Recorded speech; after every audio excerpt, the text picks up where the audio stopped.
Lektion 1. Hur slår jag på min nya mobiltelefon? Hej Anna, jag har problem med att ta reda på hur jag slår på min nya mobiltelefon. Kan du hjälpa mig? Självklart, John. Leta först reda på strömbrytaren på sidan eller toppen av telefonen. Hittade det. Vad ska jag göra nu?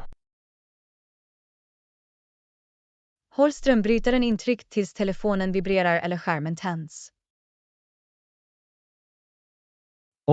Jag förstår. Jag ska prova det nu. Slog telefonen på? Ja, det gjorde det.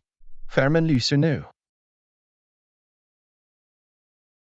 Bra jobbat, John. Nu kan du börja utforska din nya telefon. Tack, Anna. Jag uppskattar din hjälp. Lektion 2. Hunden är hungrig. Anna, titta. Hunden äter något från skålen.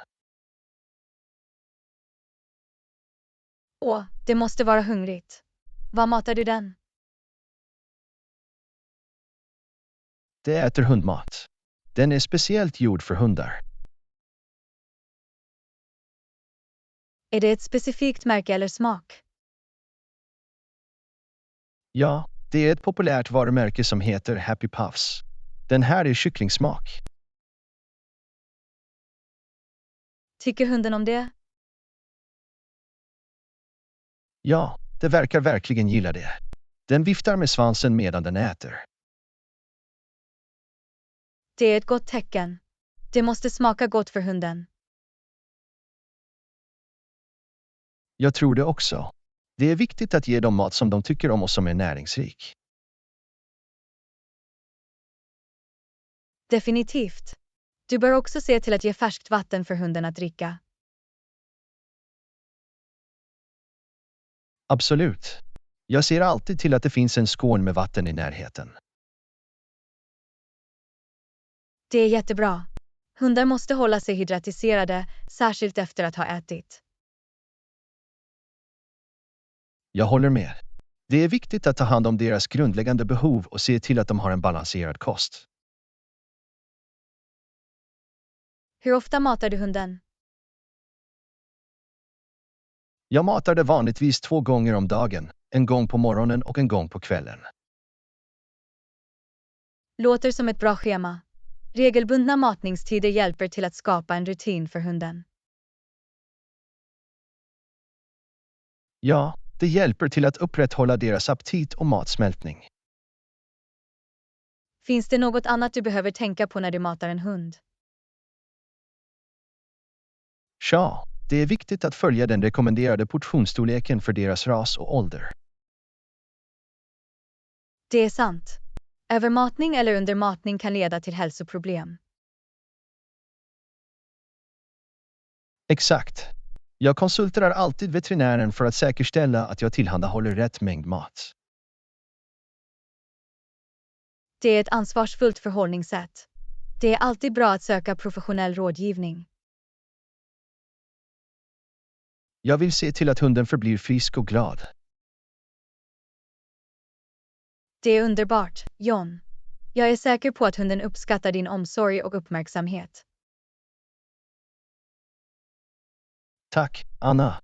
Det är en glädje att ha en lurvig vän att ta hand om. Jag kan se det. Husdjur ger så mycket lycka och sällskap till våra liv. Det gör de verkligen. Det är ett speciellt band vi delar med våra djurvänner. Väl, fortsätt det goda arbetet, John. Hunden har tur att ha dig. Det ska jag göra, Anna. Tack för dina vänliga ord och för att du pratade med mig om hundens måltid. Lektion 3. Lära sig spela piano. Anna, jag har funderat på att lära mig spela piano. Det verkar som ett roligt instrument. Det är en bra idé, John. Att spela piano kan vara en underbar hobby. Var ska jag börja? Har du några rekommendationer för nybörjare? Jag föreslår att du hittar en pianolärare eller registrerar dig för lektioner på en musikskola. De kan vägleda dig genom grunderna och hjälpa dig att bygga en stark grund. Det är vettigt. Jag ska leta efter en lärare eller en musikskola nära mig. Att lära sig läsa noter är en viktig färdighet för att spela piano. Det är som ett musikaliskt språk som du måste förstå.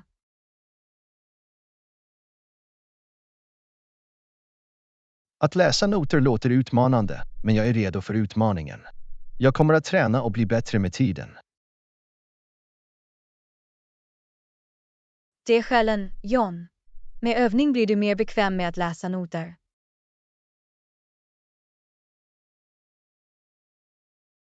Finns det några specifika övningar eller låtar du rekommenderar för nybörjare? För nybörjare är det bra att börja med enkla övningar som fokuserar på handkoordination och fingerstyrka. Du kan också prova att lära dig nybörjarvänliga låtar för att hålla saker roliga och engagerande.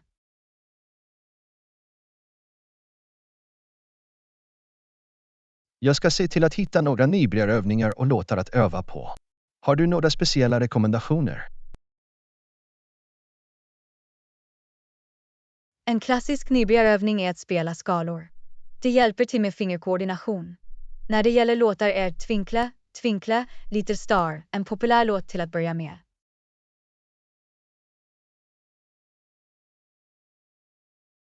Jag kommer definitivt att lägga till skalor och Twinkle, Twinkle, Little Star till min träningsrutin.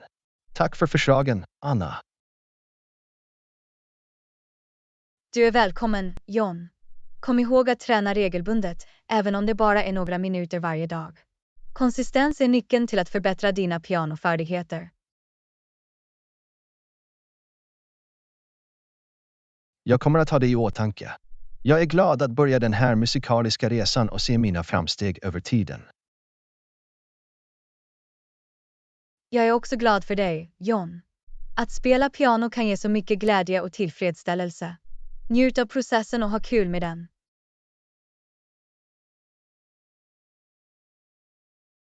Det ska jag göra, Anna. Tack för din uppmuntran och råd. Jag kan inte vänta med att spela mina favoritlåtar på piano någon gång.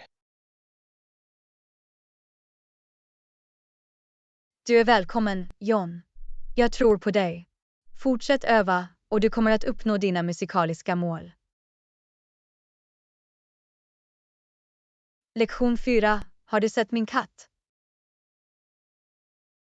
Anna, har du sett min katt? Jag kan inte hitta henne någonstans. Åh nej, John. När såg du henne senast? Jag såg henne på morgonen, men hon försvann efter det. Låt oss söka huset tillsammans. Katter kan ibland gömma sig på oväntade platser. Bra idé. Jag ska kolla vardagsrummet medan du söker i köket. Jag ser henne inte i köket. Kanske gömmer hon sig under en säng eller bakom möbler. Jag ska kolla sovrummen och se om hon är där. Lycka till, John. Nej, hon är inte i sovrummet heller. Var kunde hon vara? Katter kan vara mycket bra på att hitta små utrymmen att gömma sig. Låt oss tänka som en katt och titta på mysiga platser. Du har rätt. Kanske är hon i en garderob eller bakom en gardin. Några tecken på henne? Jag hittade henne. Hon var krullad i ett mysigt hörn av garderoben. Det är en lättnad. Katter älskar att hitta bekväma platser att sova på. Jag är glad att hon är säker. Jag blev orolig. Det är alltid en bra idé att kolla alla gömställen när du inte hittar en katt. Jag kommer ihåg det till nästa gång. Tack för hjälpen, Anna. Inga problem, John. Jag är glad att du hittade henne. Katter kan vara ganska busiga. De håller oss definitivt på tårna. Jag är bara glad att hon är tillbaka. Ge henne några extra kramar för att låta henne veta att hon är älskad. Absolut. Hon förtjänar all kärlek och uppmärksamhet. Lektion 5. Jag behöver koka lite vatten. Anna, jag måste koka lite vatten. Vet du hur man gör det? Ja, John. Kokande vatten är ganska enkelt. Fyll först en vattenkokare eller en kruka med vatten. Hur mycket vatten ska jag lägga i? Det beror på hur mycket kokt vatten du behöver. Fyll den enligt dina krav. Förstod det. Vad är nästa steg? Placera vattenkokaren eller potten på spisen eller eldbrännaren. Ska jag sätta på spisen nu? Ja, vrid ratten till en medium eller hög värmeinställning. Och då? Vänta tills vattnet värms upp. Du kommer att se bubblor bildas och stiga upp till ytan. Hur lång tid tar det vanligtvis att koka? Det varierar, men det tar vanligtvis några minuter för vattnet att koka upp. När det kokar, vad gör jag? När vattnet når en rullande kokning kan du stänga av kaminen eller ta bort potten från värmekällan. Måste jag vänta tills det svalnat innan jag använder det? Ja, det är viktigt att låta det kokta vattnet svalna innan du använder det. Varmt vatten kan vara farligt. Hur kan jag påskynda kylprocessen? Du kan överföra det kokta vattnet till en annan behållare, som en värmebeständig kanna eller ett glas, för att hjälpa det att svalna snabbare. Det är en bra idé. Några andra tips jag borde veta om kokande vatten? Det är viktigt att använda rent dricksvatten för kokning. Och hantera alltid kokande vatten med försiktighet för att undvika olyckor eller brännskador. Jag kommer att ha det i åtanke. Säkerhet först. Tack för råd, Anna. Du är välkommen, John. Kokande vatten är en grundläggande köksfärdighet som är till nytta för olika ändamål. Jag uppskattar din vägledning. Nu kan jag säkert koka vatten när jag behöver. Det är fantastiskt att höra, John. Håll dig säker och njut av att använda ditt kokta vatten. Det ska jag göra, Anna. Tack igen för din hjälp. Lektion 6. Jag har mitt körprov på gång. Anna, jag har mitt körprov på gång och jag känner mig nervös. Några tips om hur man koncentrerar sig? Oroa dig inte, John. Jag förstår dina nerver. Ett sätt att koncentrera sig är att skapa ett studieschema och hålla sig till det.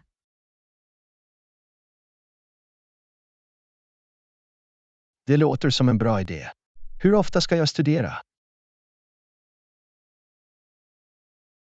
Sikta på regelbundna träningspass, kanske en timme varje dag, för att bygga dina kunskaper och färdigheter. Jag ska göra ett schema och avsätta dedikerad tid för studier. Vad mer kan jag göra? Hitta en lugn och bekväm plats att studera, fri från distraktioner som buller eller elektroniska enheter. Det är vettigt. Jag ska skapa en fredlig studiemiljö. Vad sägs om att hålla fokus under själva tentamen?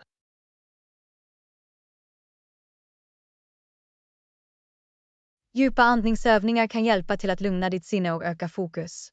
Ta några långsamma, djupa andetag före och under tentamen.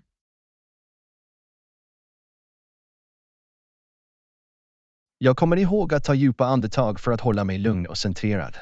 Något annat? Visualisering kan vara till hjälp. Stäng ögonen och föreställ dig att du säkert kör och framgångsrikt slut för tentamen.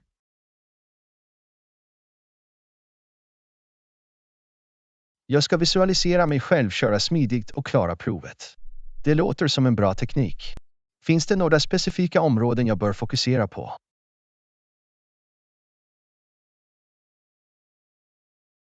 Var uppmärksam på vägreglerna, trafikskyltar och signaler. Bekanta dig med vanliga körmanövrer som körfältbyte och parkering.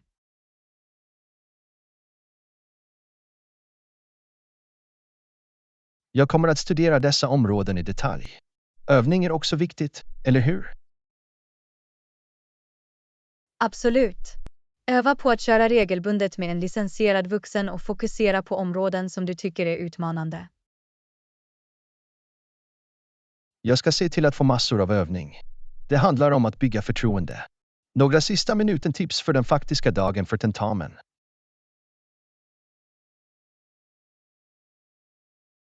Få en god natts sömn före provet, ät en hälsosam frukost och kom tidigt till testplatsen för att minska stress i sista minuten. Jag prioriterar min sömn och äter en näringsrik frukost. Att vara punktlig är också avgörande. Tack för alla råd, Anna.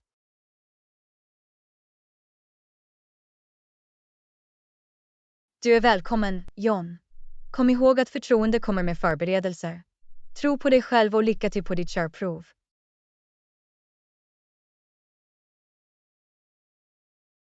Jag uppskattar ditt stöd och uppmuntran, Anna.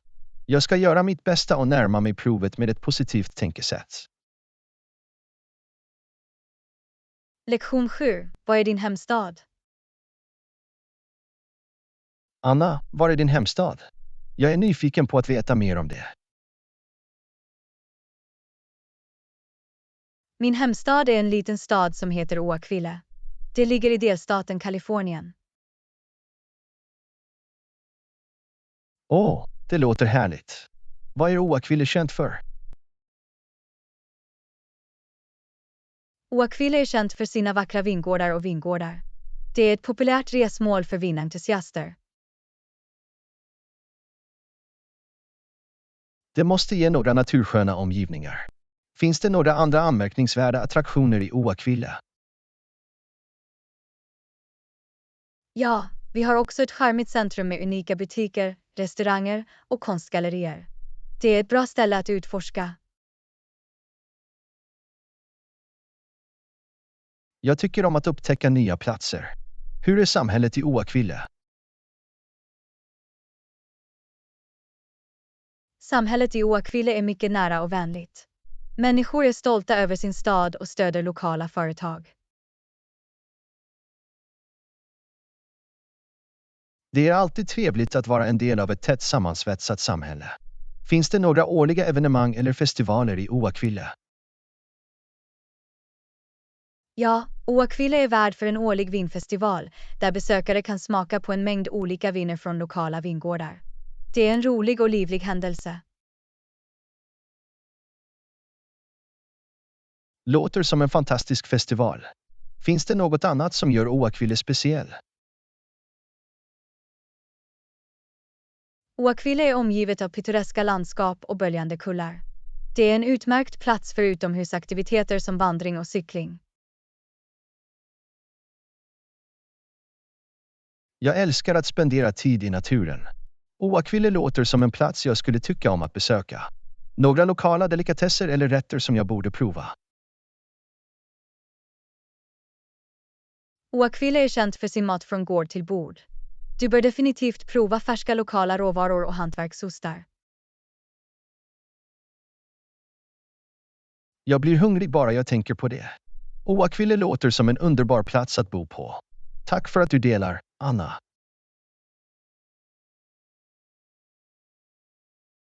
Du är välkommen, John.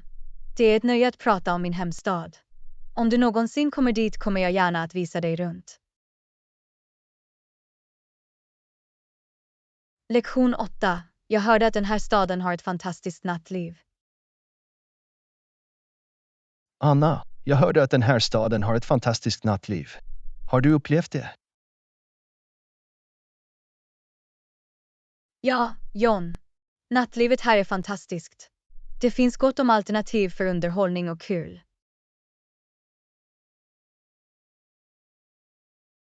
Det låter spännande. Vilka är några populära platser att gå på natten? Det finns livliga klubbar, barer och longer där du kan dansa, lyssna på levande musik eller njuta av en drink med vänner. Jag är inte mycket av en dansare, men jag skulle gärna lyssna på levande musik. Några specifika rekommendationer? Det finns en mysig jazzklubb i centrum som har begåvade lokala musiker. Det är en bra plats att koppla av och njuta av musiken.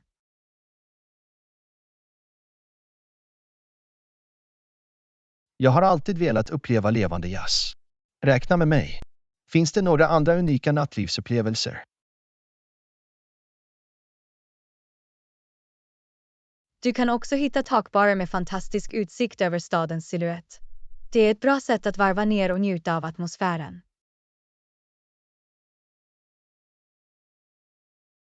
Det låter fantastiskt. Jag älskar utsikt över taket. Är dessa platser öppna sent på natten? Ja, många av dem håller öppet sent så att du kan njuta av nattlivet fram till de tidiga morgontimmarna. Jag måste planera mina kvällar därefter. Vad sägs om säkerhet? Är det generellt säkert att vara ute på natten? Det är alltid viktigt att vara medveten om din omgivning och vidta nödvändiga försiktighetsåtgärder. Håll dig till väl upplysta områden och gå ut med betrodda vänner. Säkerheten först förstås. Tack för påminnelsen. Jag kan inte vänta med att utforska stadens pulserande nattliv. Du är välkommen, John. Jag är säker på att du kommer att ha det bra. Kom bara ihåg att ta fart och njut ansvarsfullt. Absolut. Jag ska se till att ha en minnesvärd och ansvarsfull utekväll. Tack för insikten, Anna.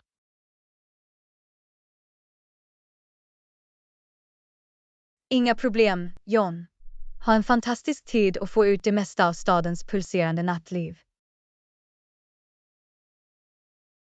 Lektion 9. Gör du mycket online shopping? Anna, gör du mycket online shopping? Ja, John. Online shopping är bekvämt och erbjuder ett brett utbud av alternativ.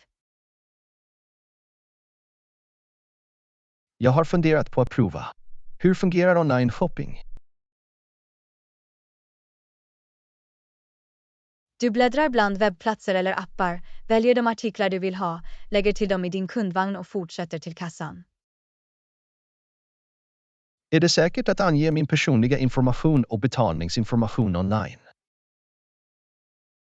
Ansedda onlinebutiker har säkra betalningssystem för att skydda din information.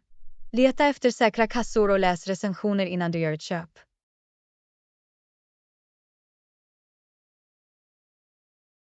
Det är lugnande. Finns det några fördelar med online shopping? Definitivt. Med online shopping kan du jämföra priser, läsa recensioner och handla från bekvämligheten av ditt hem. Det låter bekvämt. Finns det några nackdelar? Ibland kan du inte prova varor innan du köper och det kan finnas förseningar i leveransen. Det är också viktigt att kontrollera returpolicyn. Jag kommer att ha det i åtanke. Finns det några tips för att hitta de bästa erbjudandena online? Leta efter rabattkoder, registrera dig för nyhetsbrev och följ sociala mediekonton i dina favoritbutiker för kampanjer och försäljning. Bra tips. Hur lång tid tar leveransen vanligtvis? Det beror på butik och leveransmetod. Vissa erbjuder snabba leveransalternativ medan andra kan ta längre tid. Jag kontrollerar de beräknade leveranstiderna innan jag gör en beställning. Kan jag returnera varor om jag inte är nöjd? Många onlinebutiker har returpolicyer. Läs dem noggrant för att förstå returprocessen och eventuella tillhörande kostnader.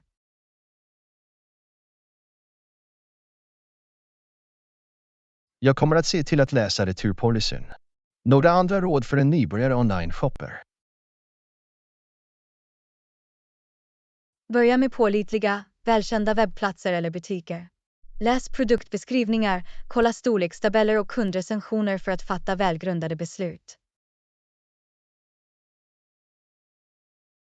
Jag kommer att vidta dessa åtgärder för att säkerställa en smidig online-shoppingupplevelse. Tack för vägledningen, Anna. Du är välkommen, John. Lycklig online shopping. Om du har fler frågor, känn dig fri att fråga.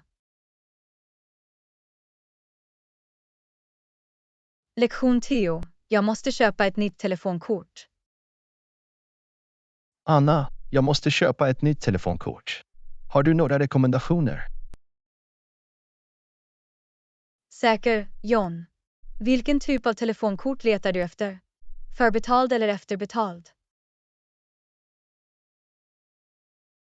Jag föredrar ett förbetalt telefonkort. Jag vill ha kontroll över mina utgifter. Det är vettigt. Letar du efter ett specifikt mobilnät eller någon pålitlig leverantör? Jag har ingen preferens. Så länge det erbjuder bra täckning och överkomliga priser. I så fall föreslår jag att du tittar på några populära förbetalda planer från olika leverantörer för att jämföra. Hur kan jag jämföra planerna? Finns det några specifika faktorer jag bör tänka på? Leta efter faktorer som samtal och datatillägg, giltighetsperiod, internationella samtalsalternativ och ytterligare förmåner som dataöverföring eller bonuskredit. Jag kommer att hålla dessa faktorer i åtanke när jag jämför planerna. Finns det en specifik butik eller webbplats jag bör besöka? Du kan besöka webbplatser för stora mobilnätsleverantörer eller gå till en närliggande butik som säljer telefonkort. Det är till hjälp. När jag har valt en plan, hur aktiverar jag telefonkortet? Aktiveringsprocessen kan variera, men vanligtvis kan du aktivera kortet genom att följa instruktionerna, antingen online eller genom att ringa ett specifikt nummer. Jag kommer att se till att följa instruktionerna noggrant. Kan jag ladda det förbetalda kortet senare om jag tar slut på kredit?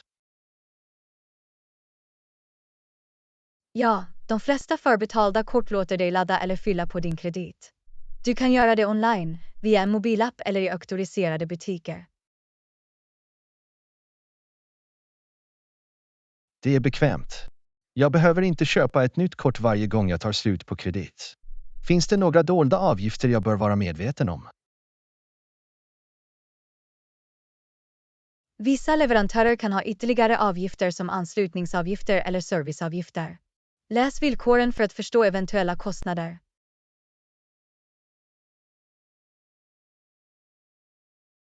Jag läser villkoren noggrant för att undvika överraskningar.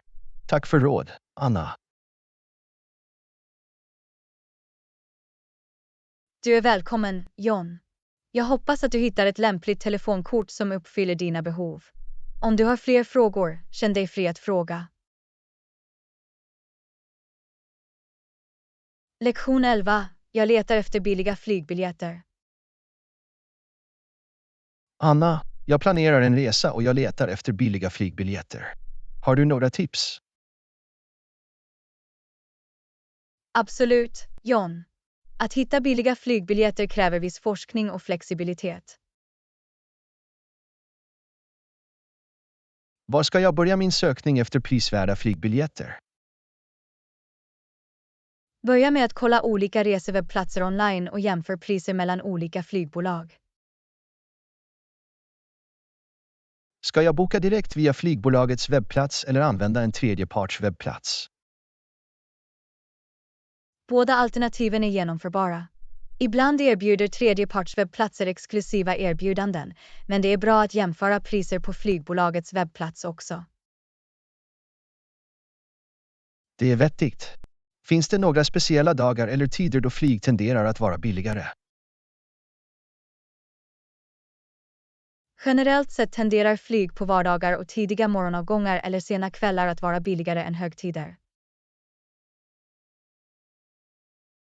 Jag kommer att ha det i åtanke när jag planerar min resa. Finns det några andra faktorer som kan påverka biljettpriserna? Ja, faktorer som tid på året, efterfrågan på destinationen och hur långt i förväg du bokar kan också påverka biljettpriserna. Jag ska försöka vara flexibel med mina resedatum och boka i förväg. Några tips för att hitta specialerbjudanden eller rabatter? Registrera dig för flygbolagets nyhetsbrev, följ deras sociala mediekonton och ställ in biljettvarningar för att hålla dig uppdaterad om kampanjer och rabatterade priser. Jag kommer att se till att hålla mig uppdaterad och dra nytta av eventuella specialerbjudanden. Finns det några dolda avgifter jag bör se upp för? Ja, var medveten om ytterligare avgifter som bagageavgifter, avgifter för platsval eller avgifter för flygändringar. Läs villkoren noggrant. Jag kommer att dubbelkolla villkoren för att undvika oväntade avgifter. Tack för påminnelsen, Anna. Du är välkommen, John. Jag hoppas att du hittar bra erbjudanden på dina flygbiljetter. Ha en fantastisk resa. Lektion 12. Jag funderar på att få ett sommarjobb. Anna, jag funderar på att få ett sommarjobb. Några förslag? Det är en bra idé, John. Det finns många alternativ för sommarjobb. Vilken typ av arbete är du intresserad av? Jag är öppen för olika möjligheter. Vad är några vanliga sommarjobb för studenter? Du kan överväga att arbeta som livräddare, lägerrådgivare, detaljhandelsassistent eller till och med en restaurangserver. De låter intressanta. Hur hittar jag sommarjobb? Du kan kolla jobbtavlor online, lokala tidningar eller besöka företag i ditt område för att fråga om sommarjobb. Ska jag förbereda ett CV eller personligt brev när jag ansöker om ett sommarjobb? Det är en bra idé att ha ett CV förberett, även om det är enkelt som belyser dina färdigheter och erfarenheter. Jag kommer att arbeta med att skapa ett CV för att visa upp mina kvalifikationer. Några tips för att klara en jobbintervju? Klä dig snyggt, var punktlig och kom förberedd med några frågor om jobbet. Markera också dina styrkor och entusiasm under intervjun.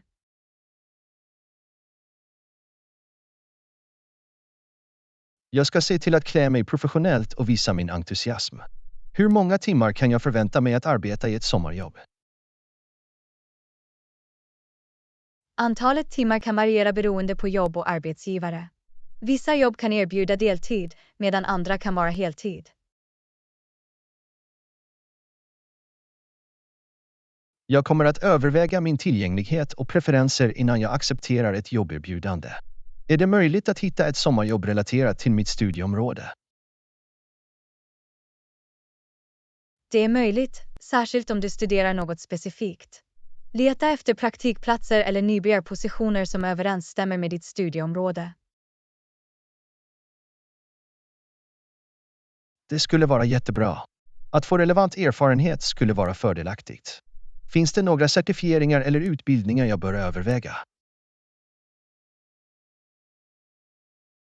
Vissa jobb, som livräddare eller arbete med barn, kan kräva specifika certifieringar eller utbildning.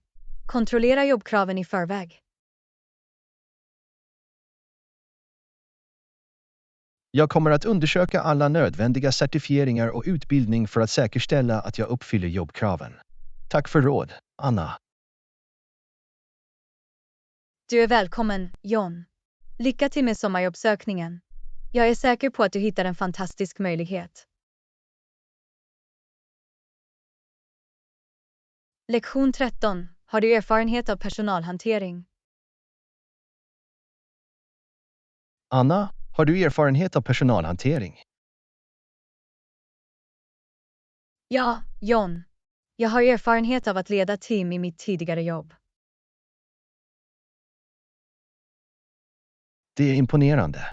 Vilka är några viktiga färdigheter som behövs för effektiv personalhantering? Kommunikation, ledarskap, problemlösning och förmågan att motivera och stödja teammedlemmar är avgörande. Hur hanterar du konflikter inom ett team? Det är viktigt att hantera konflikter tidigt, lyssna på båda sidor och underlätta öppen och respektfull kommunikation för att hitta en lösning. Jag kommer att ha det i åtanke. Hur motiverar du dina teammedlemmar? Att erkänna deras prestationer, ge feedback och stöd och skapa en positiv arbetsmiljö kan motivera teammedlemmar. Det låter som ett bra tillvägagångssätt. Har du hanterat svåra anställda tidigare? Ja, att hantera svåra anställda är en del av personalhanteringen. Det kräver tålamod, förståelse och att ta itu med frågor professionellt. Hur ser du till att teammedlemmarna arbetar mot gemensamma mål? Att sätta tydliga mål, kommunicera förväntningar och främja en samarbetsmiljö hjälper till att anpassa teammedlemmarna mot gemensamma mål.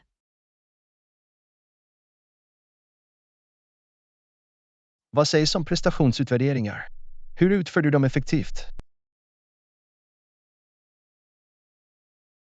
Prestationsutvärderingar innebär att ge konstruktiv feedback, sätta mål och diskutera förbättrings- och tillväxtområden med teammedlemmar.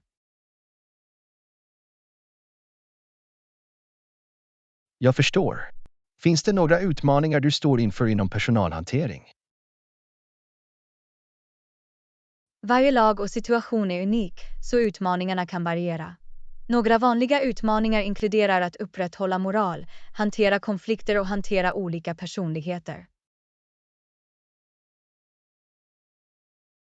Jag kan föreställa mig att det kan vara ganska utmanande. Några råd till någon som är intresserad av att bedriva en karriär inom personalhantering. Utveckla dina interpersonella och kommunikationsförmåga, sök möjligheter att leda och hantera projekt och lära av erfarna chefer. Jag kommer att arbeta med att utveckla dessa färdigheter. Tack för att du delar med dig av dina insikter och erfarenheter, Anna. Du är välkommen, John. Om du har fler frågor om personalhantering, fråga gärna. Lektion 14. Har du någonsin varit i Mexico City? Anna, har du någonsin varit i Mexico City? Ja, John. Jag besökte Mexico City för några år sedan. Det är en levande och kulturellt rik stad. Det låter fantastiskt. Vilka är några platser som måste besökas i Mexico City? Den historiska stadskärnan, Chapultepec Park, Frida Kahlo-museet och Xochimilco är populära sevärdheter i Mexico City.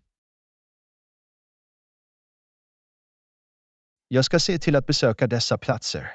Finns det någon lokal maträtt jag ska prova? Du måste prova tacos. De är läckra och en stapelvara i mexikansk mat. Missa inte heller att prova autentisk gatamat.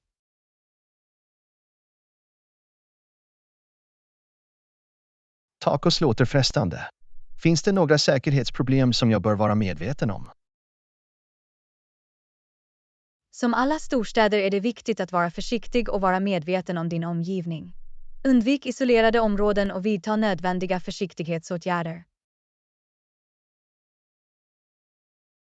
Jag kommer att ha det i åtanke och vara vaksam. Hur är kollektivtrafiken i Mexico City?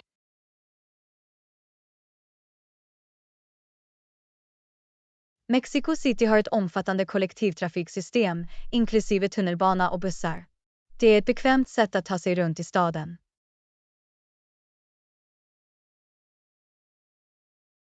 Det är bra att veta. Finns det några specifika kulturella seder eller etikett jag borde vara medveten om? Mexikaner är i allmänhet varma och vänliga människor. Det är artigt att hälsa människor med ett handslag eller kram. Försök också lära dig några grundläggande spanska fraser. Jag ska fräscha upp min spanska och respektera de lokala sederna. Finns det en bra tid på året att besöka Mexico City? Vädret är i allmänhet milt året runt, men våren och hösten är trevliga årstider att besöka. Somrarna kan vara varma och vintrarna kan bli kyliga på natten.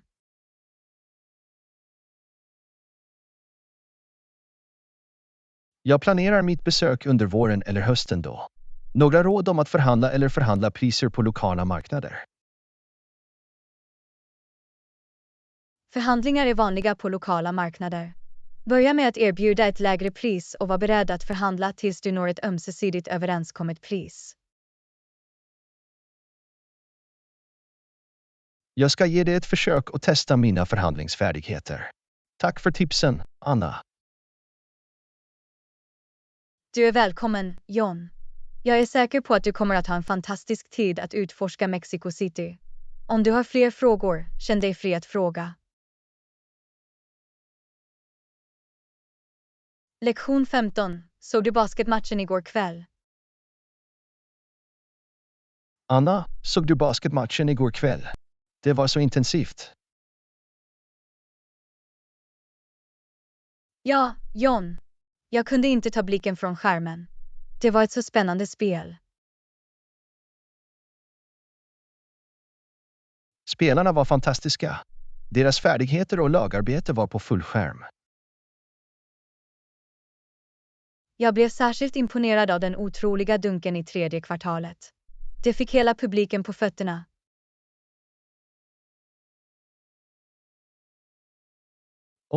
Jag vet exakt vilket ögonblick du pratar om.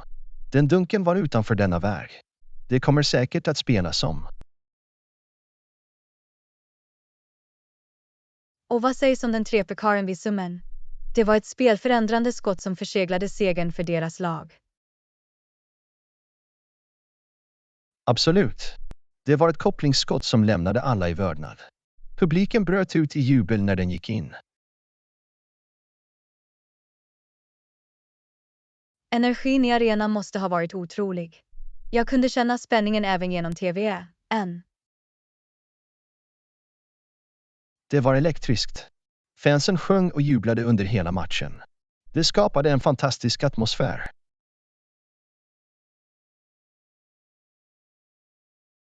Stunder som dessa får mig att älska basket ännu mer.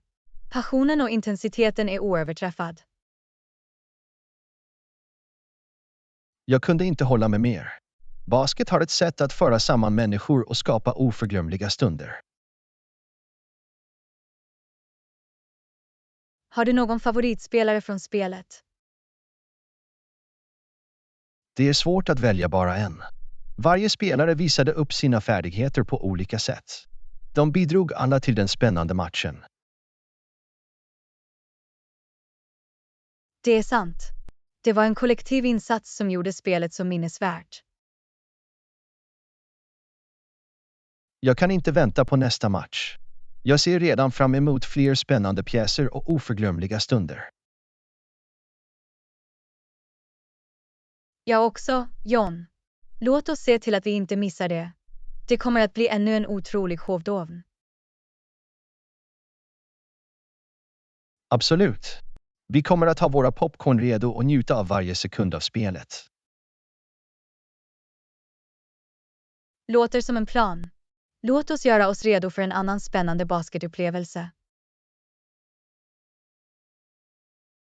Lektion 16. Har du lagt märke till hur dålig föroreningen har varit på sistone?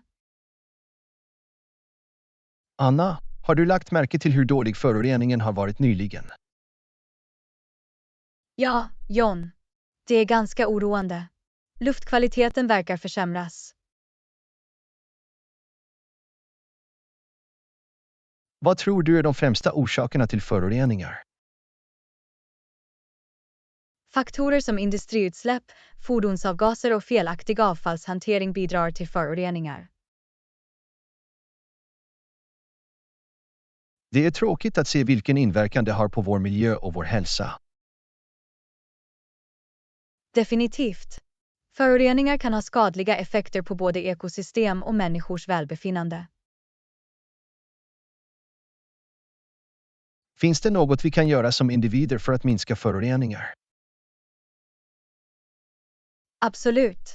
Vi kan börja med att spara energi, använda kollektivtrafik och öva på korrekt avfallshantering. Små förändringar i våra dagliga vanor kan göra skillnad. Det stämmer. Alla ansträngningar räknas när det gäller att skydda miljön. Finns det några statliga initiativ eller policyer på plats för att hantera föroreningar? Många regeringar har implementerat regler och program för att minska föroreningar, såsom utsläppsnormer och föroreningskontrollåtgärder. Det är uppmuntrande att höra. Samarbete mellan individer, samhällen och regeringar är avgörande. Absolut. Det krävs kollektiva åtgärder för att effektivt bekämpa föroreningar. Tror du att medvetenhetskampanjer kan hjälpa till att utbilda människor om vikten av att minska föroreningar? Ja, att öka medvetenheten är viktigt. Utbildning och information kan inspirera individer att göra mer miljövänliga val.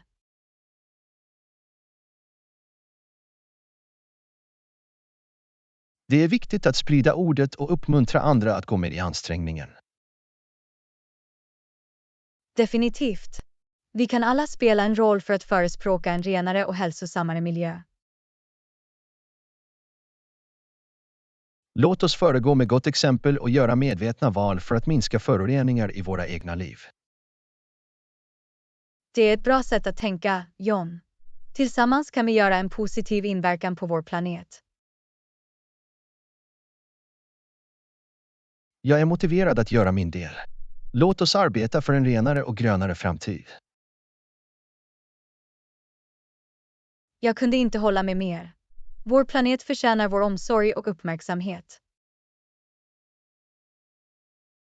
Lektion 17. Har du några planer för mors dag? Anna, har du några planer för mors dag? Ja, John.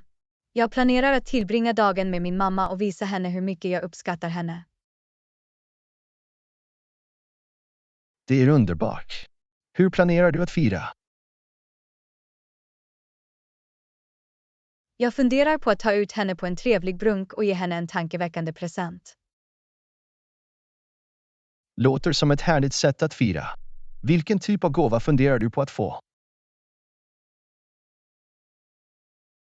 Jag funderar på att skaffa henne ett spa-presentkort. Hon förtjänar lite avkoppling och bortskämdhet.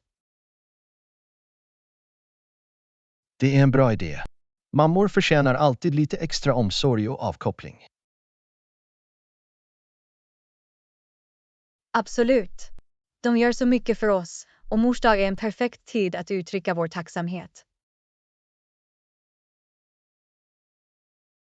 Jag håller med. Det är viktigt att visa vår kärlek och uppskattning för våra mödrar. Planerar du något speciellt för din mamma, John? Ja, jag vill överraska henne med frukost i sängen och ett handskrivet kort som uttrycker min kärlek och tack. Det är en hjärtlig gest. Jag är säker på att hon kommer att uppskatta det. Jag hoppas det. Jag vill få henne att känna sig speciell och älskad på mors dag. Det är dagens väsen, att få våra mammor att känna sig omhuldade och värderade. Absolut. Vi borde få varje dag att kännas som mors dag, men det är trevligt att ha en dedikerad dag för att hedra dem. Håller med. Det är en påminnelse om att pausa och reflektera över den otroliga roll som våra mödrar spelar i våra liv. Och för de som kanske inte har sina mödrar i närheten är det en möjlighet att komma ihåg och fira sitt minne. Det är en vacker känsla, John. Mors dag kan också vara en tid för reflektion och minne. Låt oss få ut det mesta av denna dag och uttrycka vår kärlek och tacksamhet till de fantastiska mödrarna i våra liv. Absolut, John. Glad mors dag till alla underbara mammor där ute. Lektion 18. Har du någonsin varit involverad i studentkåren? Anna, har du någonsin varit delaktig i studentkåren? Ja, John. Jag var en del av studentkåren under mina kollegieår. Det är intressant. Vilken typ av verksamhet organiserar studentkåren? Studentkåren organiserar olika evenemang som sociala sammankomster, workshops och insamlingar. Det låter spännande. Vad är studentkårens huvudsyfte? Huvudsyftet är att representera och förespråka studenternas intressen och rättigheter. Hur samarbetar studentkåren med studentkåren? Studentkåren samarbetar med studenter genom möten, undersökningar och öppna forum för att samla in feedback och ta itu med problem. Så det fungerar som en plattform för studentröster att höras. Absolut. Det ger en kollektiv röst för studenter och kanaliserar deras idéer och bekymmer till administrationen.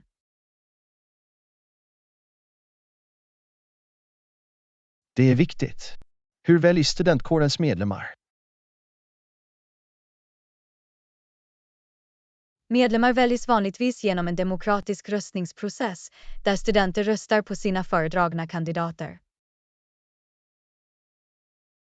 Finns det någon särskild struktur inom studentkåren?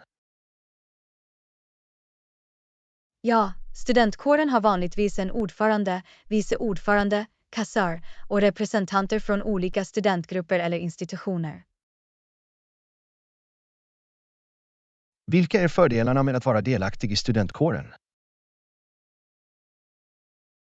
Genom att vara delaktig i studentkåren kan du utveckla ledarskapsförmåga, göra en positiv inverkan och bygga ett starkt nätverk.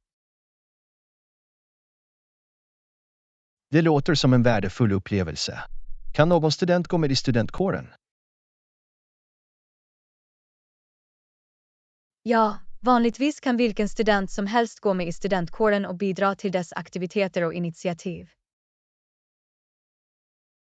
Finns det några utmaningar som studentkåren står inför?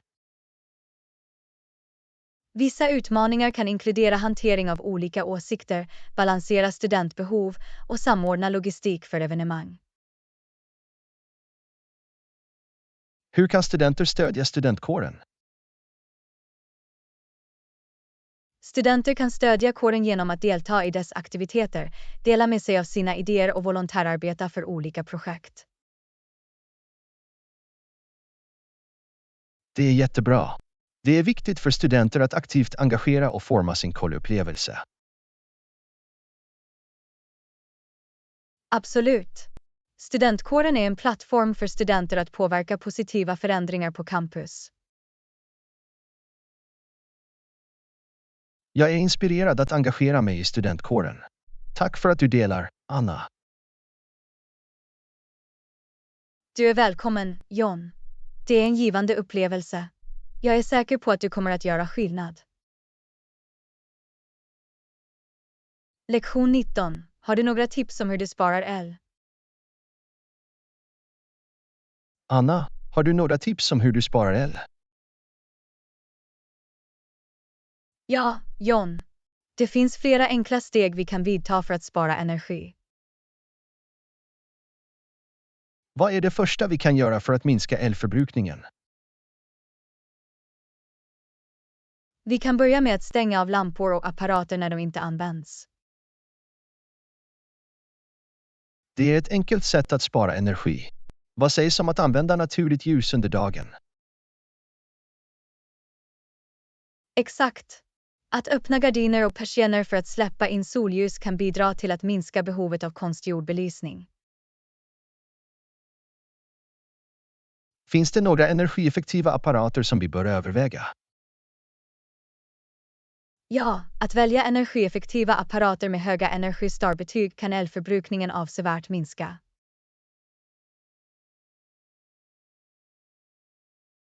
Det är bra att veta att smarta val när man köper apparater kan göra skillnad. Ett annat tips är att koppla ur elektroniska enheter eller använda strömuttag med strömbrytare för att förhindra strömförbrukning i vänteläge. Jag kommer att ha det i åtanke. Standbyström kan ofta gå obemärkt förbi men förbrukar fortfarande energi. Att använda takfläktar istället för luftkonditioneringsapparater kan också hjälpa till att spara el. Det är ett bra förslag, särskilt under milt väder. Hur är det med våra värmesystem? Att ställa in termostaten några grader lägre på vintern och några grader högre på sommaren kan spara energi. Jag justerar termostaten därefter och klär mig därefter för att hålla mig bekväm. Ett annat sätt att spara el är att tvätta kläder i kallt vatten istället för varmt vatten när det är möjligt. Det är en enkel förändring som kan göra skillnad i energiförbrukningen. Det är också värt att överväga energieffektiva belysningsalternativ som ledlampor. LED-lampor håller längre och använder mindre energi, eller hur? Ja, de är mer energieffektiva jämfört med traditionella glödlampor. Finns det några andra allmänna metoder vi kan anta för att spara el? Ja, att använda naturlig ventilation, isolera våra hem ordentligt och regelbundet underhålla apparater kan alla bidra till energibesparingar.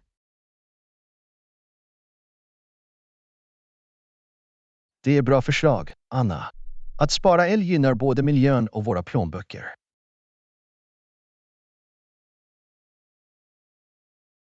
Absolut, John. Att spara energi är en win-win situation för alla. Jag kommer att börja implementera dessa tips direkt. Tack för att du delar, Anna. Du är välkommen, John. Varje litet steg räknas. Låt oss göra vår del för att spara el. Lektion 20. Har du lagt märke till hur vårt universitet är supertrevligt? Anna, har du lagt märke till hur vårt universitet är supertrevligt? Ja, John. Jag är verkligen imponerad av campus och dess faciliteter. Byggnaderna är moderna och välskötta. Och campusområdet är vackert anlagda. Jag älskar hur det finns gott om grönområden och trädgårdar att koppla av i. Klassrummen är rymliga och utrustade med den senaste tekniken. Biblioteket är också fantastiskt. Den har en stor samling böcker och resurser. Jag håller med. Det är en bra plats för studier och forskning. Universitetspersonalen är vänlig och alltid villig att hjälpa till. Det är sant. De gör vår universitetsupplevelse ännu bättre. Jag uppskattar de olika studenttjänsterna som erbjuds, som rådgivning och karriärvägledning. Det är lugnande att veta att stöd finns tillgängligt när vi behöver det. Jag är också imponerad av fritidsaktiviteter och klubbar på campus. De ger möjligheter att driva våra passioner och träffa likasinnade människor. Universitetet anordnar också spännande evenemang under hela året. Ja, dessa evenemang skapar en levande och engagerande atmosfär på campus. Universitetet främjar verkligen en känsla av gemenskap bland studenter. Absolut. Det är en välkomnande och inkluderande miljö. Jag är tacksam över att få vara en del av ett så fint universitet. Jag också, John. Låt oss få ut det mesta av vår tid här och skapa oförglömliga minnen. Definitivt, Anna. Vår universitetserfarenhet är något att värna om.